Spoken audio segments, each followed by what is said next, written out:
साथियों, आज हम पौधों के बारे में, प्लांट्स के बारे में पढ़ेंगे और प्लांट्स में भी जो थोड़ा आगे चलते हैं तो वो आते हैं एल्गी और फंजाई। तो आज हम एल्गी और फंजाई यानी शैवाल और कवक की कुछ ऐसी महत्वपूर्ण अवदान यानी योगदान के बारे में, कुछ ऐसे नुकसानों के बारे में पढ़ेंगे जो आपने शायद कम पढ़े हैं। तो आइए हम चर्चा करते हैं। साधारण पादप विज्ञान यानी प्लांट्स क्या है। तो हम पादप जगत की बात करते हैं। संपूर्ण जो पादप जगत है इसको दो भागों में बांटा जाता है और फिर आगे इनका अलग अलग विभाजन होगा। इसमें एक तो है अपुष्पीय पादप,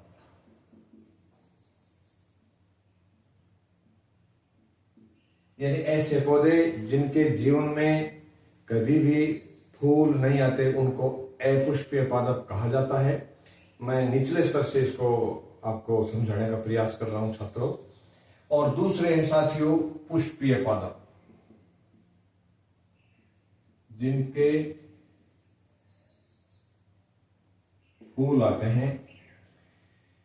आज हम चूंकि अपुष्पीय पादपों में एल्गी और फंजाई आते हैं, लाइकेंस भी आते हैं, उनका यहां अध्ययन करेंगे। लेकिन थोड़ा सा मैं आपको बता रहा हूं कि पुष्पीय पादप का विभाजन क्या है, पुष्पीय पादप में कौन कौन से पौधे आते हैं। साथियों, एक भूल हम ये भी कर देते हैं कि दुनिया में जो बायोडाइवर्सिटी है उसमें सबसे ज्यादा पौधों की संख्या है, टाइप्स पौधों की है या टाइप्स जंतुओं की है। हम अक्सर जवाब देते हैं कि हम पौधों की ज्यादा टाइप्स है, तो इसका जवाब ये सही नहीं है। सबसे ज्यादा प्रकार दुनिया में जंतुओं के हैं, एनिमल्स के हैं। पुष्पीय पौधे जो हैं ये दो प्रकार के होते हैं साथियों। एक तो है एंजियोस्पर्म और दूसरे हो गए जिम्नोस्पर्म। एंजियोस्पर्म को हिंदी में कहते हैं आवृत बीजी और इनको कहते हैं अनावृत बीजी। यानी आवृत और अनावृत क्या है? आवृत एक ढक्कन है, अनावृत जो ढक्कन के बिना है। यानी जिन पौधों में बीज ढक्कन से ढके रहते हैं या छिलके से ढके रहते हैं उनको हम एंजियोस्पर्म या आवृत बीज कहते हैं। और जिम्नोस्पर्म जो होते हैं जिनके बीज नग्न होते हैं। तो संसार में जो ज्यादा पौधे हैं वो एंजियोस्पर्म के उदाहरण हैं। हमारी जितने भी क्रॉप्स हैं, फसलें हैं, ये भी लगभग एंजियोस्पर्म पौधों का ही उदाहरण है। तो आज हम जो टॉपिक ले रहे हैं वो है साथियों अपुष्पीय पादप का। अब अपुष्पीय पादप तीन प्रकार के होते हैं। एक तो होता है थैलोफाइटा, दूसरा हो गया ब्रायोफाइटा और तीसरा हो गया टेरिडोफाइटा। अब राजस्थान में कौन कौन से अपुष्पीय पादप मिलते हैं उनकी चर्चा भी हम इस वीडियो में करेंगे। ये वीडियो आपके लिए बहुत यूजफुल है, इसको अंत तक देखते रहें। इसमें जो आज हम जिन पौधों का अध्ययन कर रहे हैं वो है थैलोफाइटा। थैलोफाइटा में भी एल्गी और फंजाई है। अब साथियों, थैलोफाइट्स क्यों कहते हैं इनको? कि इनका शरीर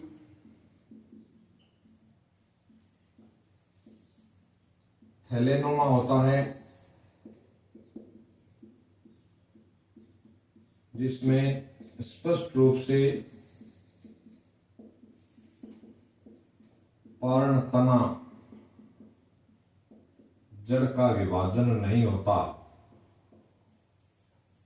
इसलिए इनको थैलोफाइटा कहते हैं। एक थैले के रूप में ये पाए जाते हैं, थैलस के रूप में। अब इस थैलोफाइटा का भी आगे डिवीजन करते हैं हम, यानी विभाजन करते हैं। वो है साथियों शैवाल, कवक और एक है लाइकेन। इन दोनों के जो मिलने से जो बनता है उसको हम कहते हैं लाइकेन। शैवाल और कवक का जो सह जीवन है, सिम्बायोसिस है, उसको हम लाइकेन कहते हैं। शैवाल को साथियों अंग्रेजी में एल्गी कहा जाता है और कवक को इंग्लिश में फंजाई कहा जाता है। लाइकेन को लाइकेन ही कहा जाता है। लिचेन पढ़ते हैं वैसे इंग्लिश में लोग। अब हम ये जो पढ़ रहे हैं शैवालों के बारे में थोड़ा यहाँ चर्चा कर रहे हैं। मैं इनको पुट आउट कर रहा हूं।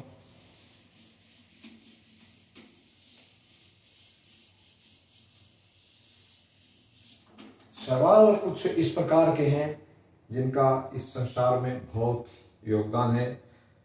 हमारी जो लोकल लैंग्वेज है उसमें हम कह सकते हैं इनको, जो घड़े के नीचे लगते हैं हरे रंग के, जिनको हमारी भाषा में काई कहते हैं, वो काई साथियों काई नहीं होकर के शैवाल का ही उदाहरण है। तो मैं शैवाल जितने भी हैं वो सारे के सारे क्या हैं, श्वेपोषी हैं। लेकिन श्वेपोषी अपना भोजन खुद बनाते हैं क्योंकि इनमें हरित लवक पाया जाता है।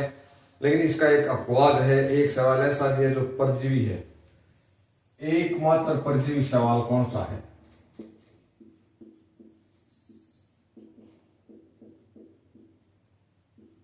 ये है सिफेल्यूरस,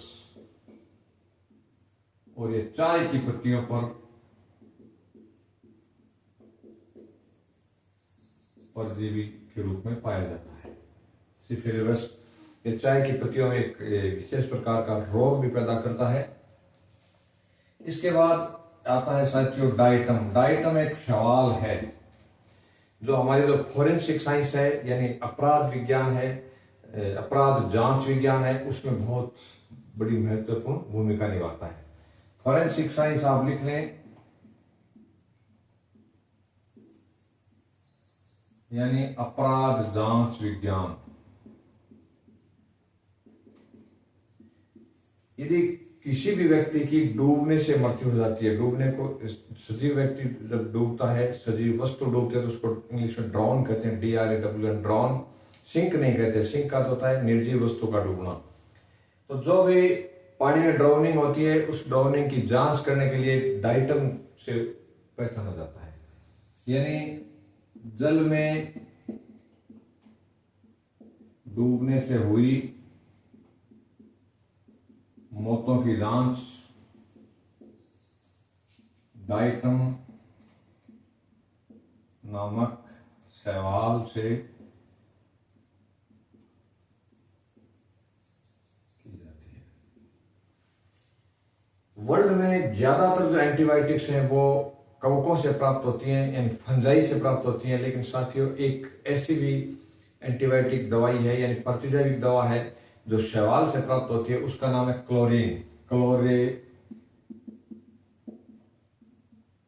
क्लोरेलिन नामक एंटीबायोटिक दवा क्लोरेला शैवाल से प्राप्त होती है। ये आपके समझ में आ गया। इसके बाद हम इधर ले रहे हैं एक ऐसा शैवाल भी है जो फ्यूफाइसी यानी भूरे शैवाल वर्ग का सदस्य है और मच्छर के लार्वा को खा जाता है। साथियों मच्छर के लार्वा को या तो गंबूशिया मछली खाती है। प्रत्येक हॉस्पिटल में मच्छर के लार्वा को या मच्छर को मारने के लिए गंबूशिया मछली को हैचरी बना करके छोड़ दिया जाता है। इसी प्रकार एकमात्र ऐसा ये अपना शैवाल है कारा नामक शैवाल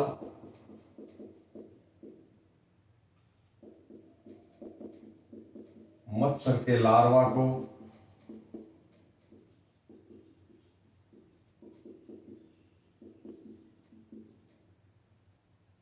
खा जाता है, इसलिए इसको मलेरिया नियंत्रण में काम में लिया जाता है। कौन से शैवाल को? वो है कारा। अब आगामी हम चर्चा करते हैं कि शैवाल विज्ञान को हिंदी में शैवाल विज्ञान कहा जाता है, इंग्लिश में क्या कहा जाता है? इंग्लिश में साथियों इसको कहा जाता है फाइकोलॉजी। फाइकोलॉजी क्या है? स्टडी ऑफ एल्गी, यानी शैवालों का जो अध्ययन है वो है स्टडी फाइकोलॉजी। अब हम एक शैवाल विज्ञान के पिता कौन थे? तो शैवाल विज्ञान के पिता थे MOP आयंगर।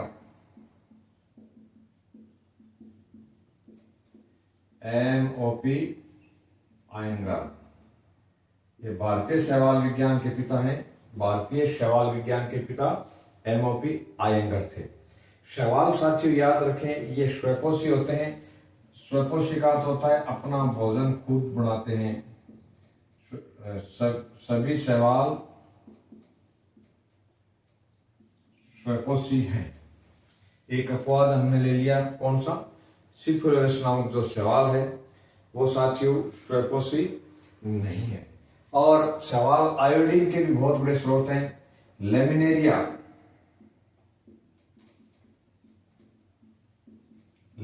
नामक शैवाल से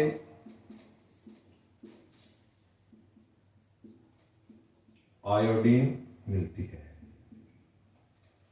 फिर हम चर्चा करते हैं शैवाल बूम क्या है, या वाटर ब्लूम एक स्थिति आती है, वाटर ब्लूम, इसको एल्गी बूम भी कहा जाता है।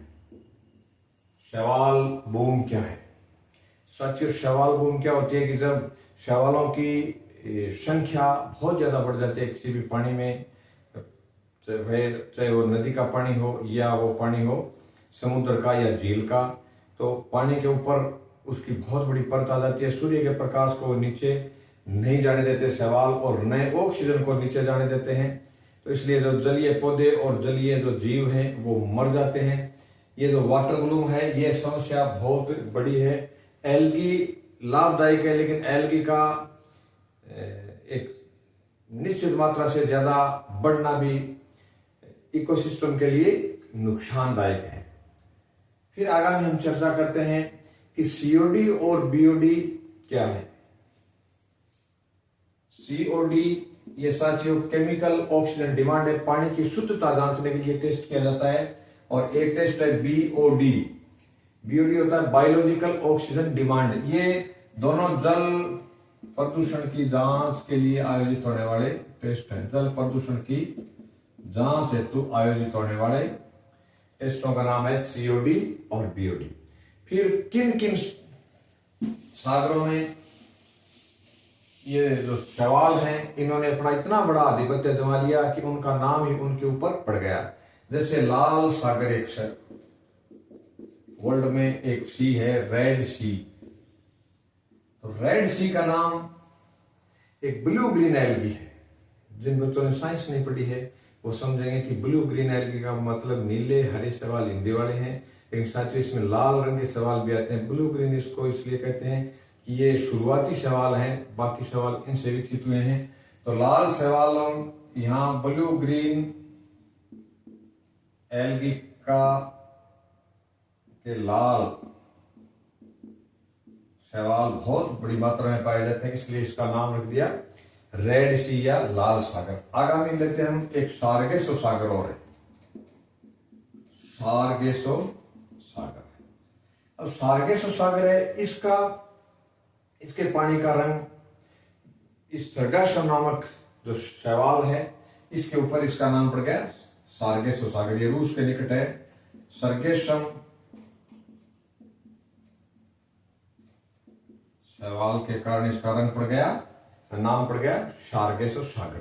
अब हम साथियों चर्चा करते हैं अपने सांबर झील की जो रामसर साइट है, यानी वेटलैंड्स, वर्ल्ड की जो वेटलैंड्स हैं, आर्द्र भूमियां हैं, उनमें सांबर झील भी है। सांबर झील एल्गी में कहां से आ गया आप ये कहेंगे, तो एल्गी वहां पाई जाती है इसलिए सांबर झील की चर्चा कर रहे हैं।